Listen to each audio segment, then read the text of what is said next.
right, welcome back into another episode of the Idea Collision. My name is Andrew Green. I'm the host of the podcast. If you are here for the first time, every once in a while I kind of do a breakdown of the show.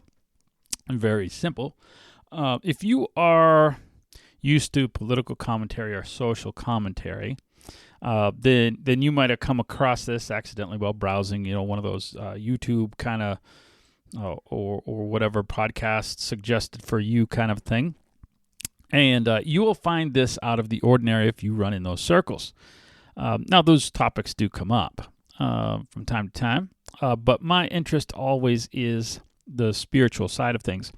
And the bottom line there, I don't always cover the topics the way you expect. The assumption here in this podcast is that our spiritual side is the most important part of us. Unfortunately, it's the side that we oftentimes neglect and prioritize other things over top of that, like politics and social things like that, which aren't necessarily insignificant, but in relation to what our most significant part is, probably shouldn't be prioritized over that. We've been talking about resets and getting things back to normal. Now, when we say getting back to normal, there are assumptions in that phrase. There are statements, that things that are built into that that we assume, and it typically refers to a point in time that we idealize, and we're going to talk about that. And in reality, getting back to normal, things are built to get back into normal typically. Now, that can be good or that can be bad. It just depends on what your normal is. But like my back, for example, wants to go to normal. Unfortunately, normal for me is I trained it to be out of shape. So my back wants to go to not really what it should be, but it's normal, and it's going to go there. And so I have to go to a chiropractor to make it not normal, with the idea that hopefully in time it would be trained to be normal. But a lot of things are programmed to get back to normal, what things should be. And I think a lot of that's designed by God there's only so many steps you can take out to either extreme before things reset. And we've talked about that a little bit. And we're going to go back to that probably a couple of times to look at some different references and things. I don't want to, challenge the concept of idealizing things, right? There has to be some truth to some of this. We idealize moments in our past, especially as kids. That's not necessarily untrue, because as we talked about, if we're talking about all these things, we've talked about cycles from the beginning of this podcast, in January. For there to be cycles in things, it obviously means there has to be periods of decline and periods of improvement.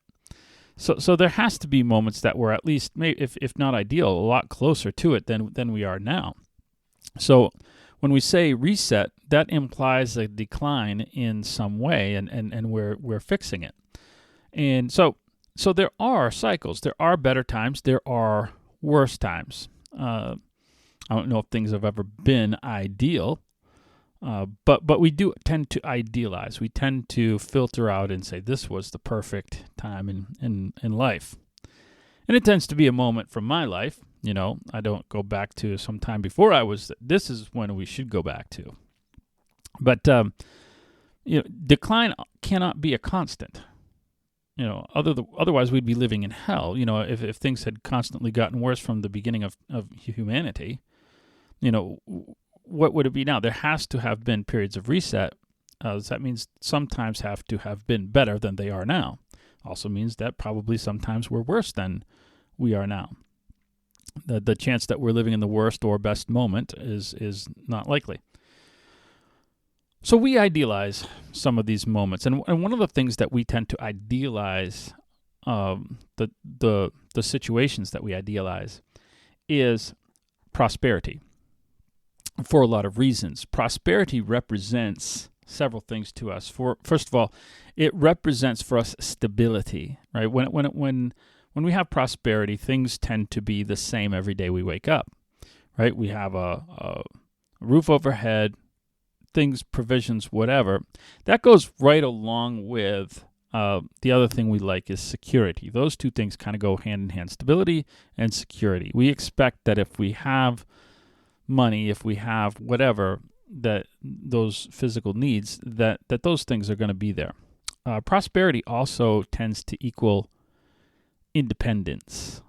When you're poor, you depend on people more. So you need money for this, you need assistance with that, whatever it is. So we like independence.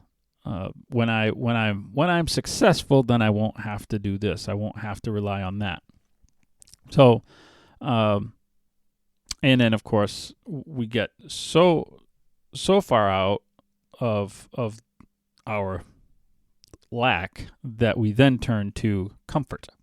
So once I have things that I need, then I'm looking for what money can give me that I want. And none of these things are wrong in and of themselves. It's not bad to want some things and want life to be a little bit more comfortable. We do, however, associate these with happiness, and happiness doesn't really get defined by these things. Ease does, and convenience does. Those are all defining. But happiness isn't really summed up in those things. And so we identify happiness based upon these factors. And that's where the problem a lot of times comes in. And of course, we use these as the ideal. Look, I want the total. There's a statement in Proverbs chapter 30, verse 7, and Solomon writes this. He says, give me enough. Now, this is, I suppose it's ironic coming from, one of the wealthiest people in human history, to say this. But he says, maybe this is before he had the wealth. I don't know. He said, give me enough so that I don't have to steal, but don't give me so much that I deny the existence of God. And you start to think of yourself as providing your own happiness. In other words, there's a sweet spot somewhere in between these two extremes of poverty and prosperity. That's where the ideal is. But we tend to look at the ideal as total prosperity, because in total prosperity, I will have total whatever. I'll have total comfort, I'll have total stability, I'll have total so I'm always looking for the best position of prosperity, which is $1 more than I have now. So we talked about extremes a little bit and talked about reset kind of in the French Revolution, and we focused really on one side of the pendulum and looking at what happens when things are on the downturn, when things get so bad that they have to reset. Really, you can substitute any revolution. You can substitute the Bolshevik Revolution. You can substitute the American Revolution. Really, any of them have been about some type of financial state that people felt oppressed, whether it be taxation or just simply the excesses of the elites who are consuming everything. So when people suffer at the low end, there's going to be a very painful reset, and the people at the low end are going to be the reason for the painful reset.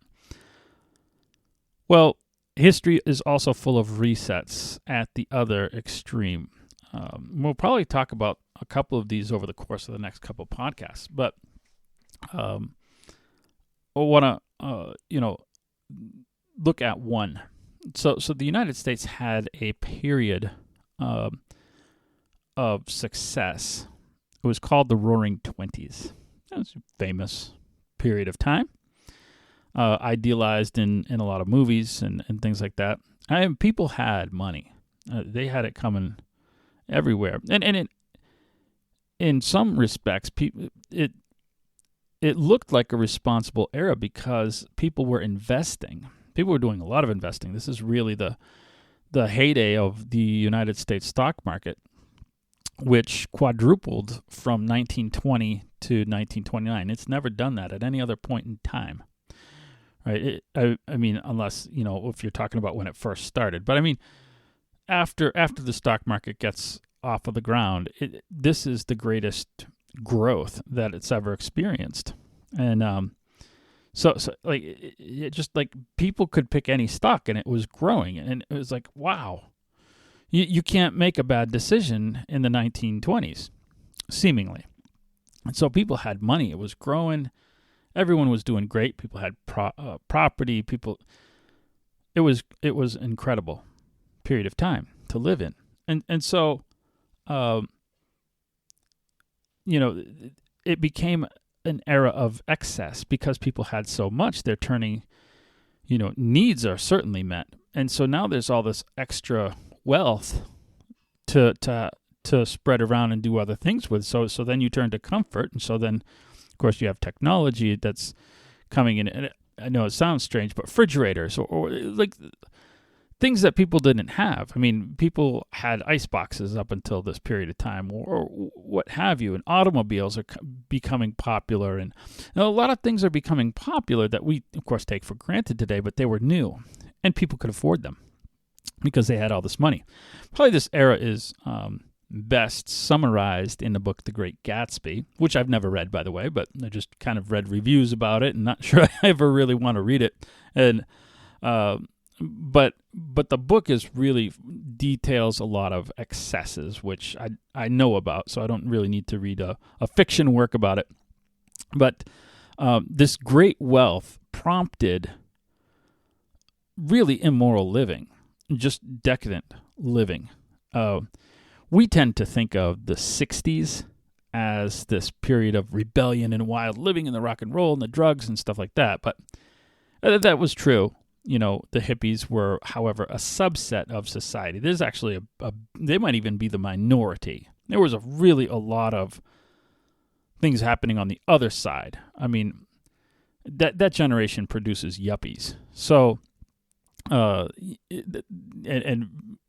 business-oriented people, and a massive amount of them throughout the 80s. Well, those are people from the 60s who were going to college. There's really a lot of responsible living in the 60s that we don't hear about because that's not in the movies. But in the 20s, it was a major problem. We're talking about the era of Prohibition. We're talking about the era of, at least in the urban areas, maybe not in the suburbs, and maybe this is really actually the era where suburbs are born, where people want to move out and have their nice place or whatever. But so there is responsibility, but in urban areas it's very decadent. In spite of Prohibition, there's massive quantities of alcohol being consumed. 1922 was the year that cocaine was actually outlawed. There's a massive cocaine addiction in the United States that's not talked about. And so this was going on, right up until 1929. And of course, 1929, we understand that's the Great Depression starts with the stock market crash, and reality is forced upon people once again. Right? All of a sudden, people don't have, and immediately.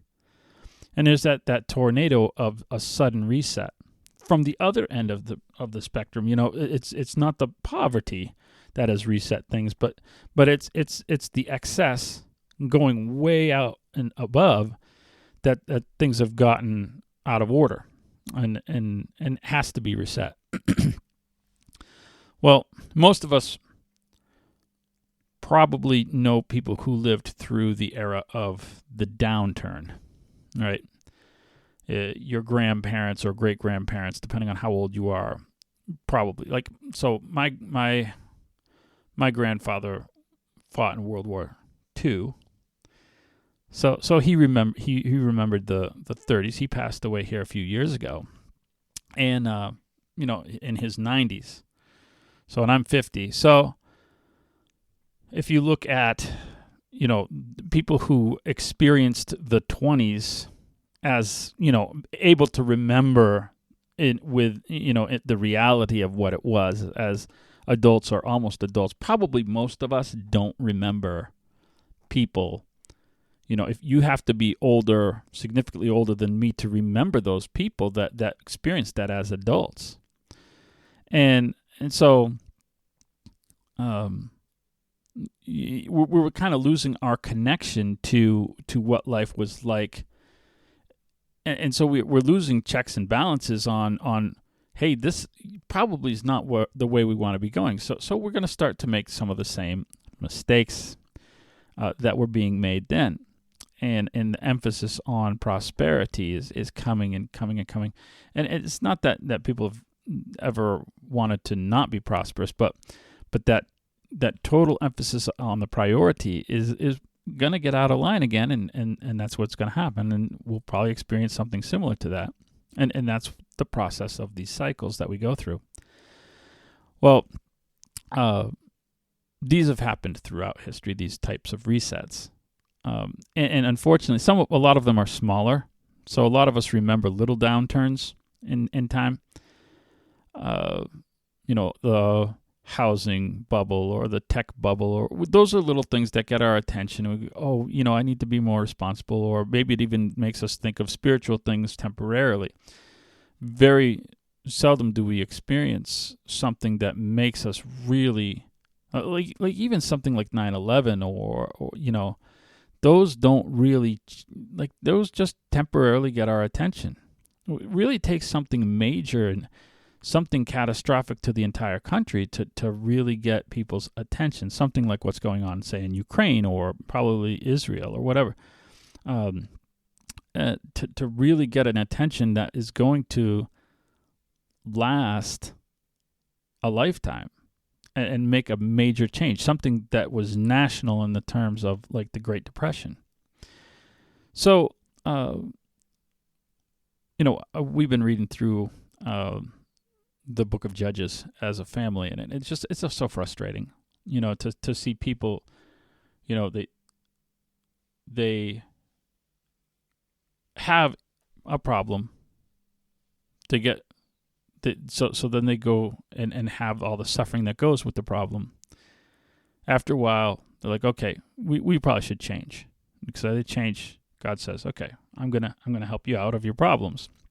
And there's this little reset, and things get better. They get prosperous. Things go, and then they start doing the same things that they were doing about a couple generations earlier.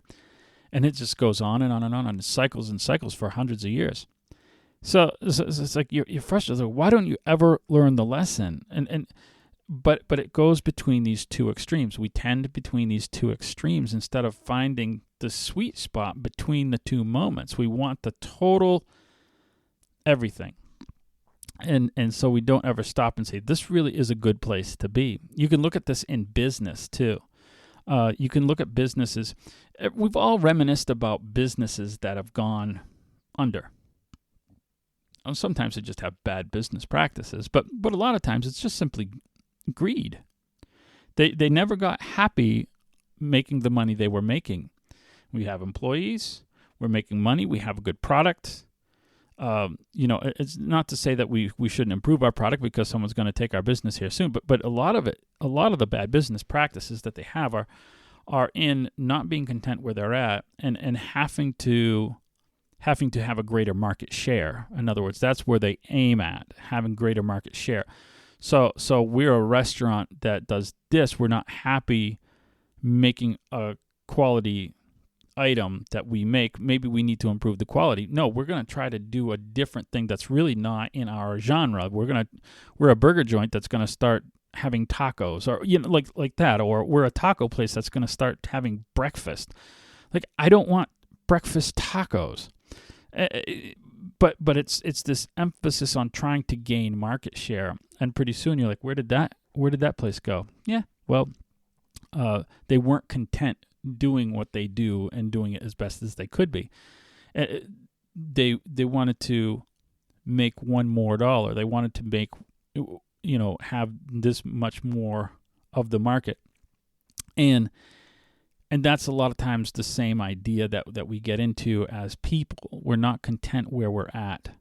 We have to, and so we idealize, and a lot of that comes from the idealizing of these moments in life that aren't that aren't real. We idealize things that were actually never that real. The 20s were not a great time to be in, but a lot of people idealize that, say that's what I wanted to be. Well, if you remembered that, well, you go and idealize a moment from your past, or I idealize a moment from my past. If it's idealized around prosperity, it's going to be a lie. A lot of those things that we idealize are lies. And really, idealization is a lie in and of itself, because things never really perfect, not in my life, not in yours. And so, some of my favorite moments in life are not times of prosperity, actually, because I didn't grow up with prosperity. So I some of my favorite times really that I first begin remembering were like 1978. That's one of the first real moments that I idealize. I remember I have memories prior to that, but in terms of idealizing a time, I remember 1978. It was a blizzard in 1978, and I remember getting a week off. We used to have a thing in Massachusetts called February vacation. I don't even know if they have. I haven't lived there in a long time, but we used to have February vacation. It was a week vacation. And we got a blizzard in 1978 that was record-setting. And it just sat there and dropped so much snow that we ended up having a week off of school. But we had the week off of school for snow right before the week before February vacation. I still remember that. Okay? I was 6 years old. I will not forget that. There was so much snow. We ended up with like a couple of weeks, a month after Christmas vacation, which is 2-week vacation, we ended up with another 2-week vacation. It was awesome, and I'm sure parents hated it. I remember after, there was so much snow packed. I remember after, and maybe this is just kind of my idealized memory, but I remember walking to school on top of snow after the second week of vacation. It was so packed. It was like we were walking on packed ice, inches and inches thick. It's just, I remember that. It's just like one of my formative memories, and I idealized that moment. Well, this is in one of the worst economic periods of our history. I mean, 1978, we're in the middle of the Carter era, we're 1 year away from the 1979 gas shortages. I don't remember a single line waiting for gas in my life. I don't remember that. Now, we didn't have a car, so maybe that's why. But I got plenty of rides with people that had cars. I don't remember sitting in line for gas. I know it happened.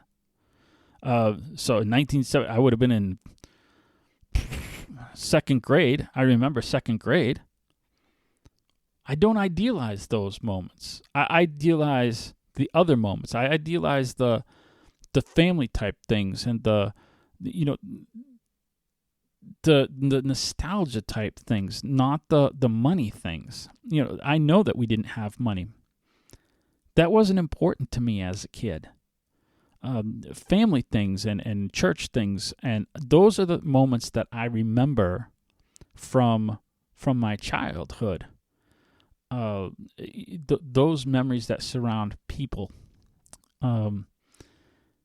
those are the things that I think we want to idealize if we're going to idealize anything. Not that people are perfect either, but if our focus is on prosperity on either end of things, whether we remember how awful things were and try at all costs to avoid that, or so we're focusing, or whether we're remembering how good things were and we want that. When we're looking at the prosperity of things from positive or negative perspective, we're really going towards a direction where we're going to have to be reset. It's finding that happy medium, finding that contentment, and holding on holding on to things that are truly stable, which is relationships, which is people, and in doing so, avoiding, getting so far out of line that our lives are necessarily going to have to take a hard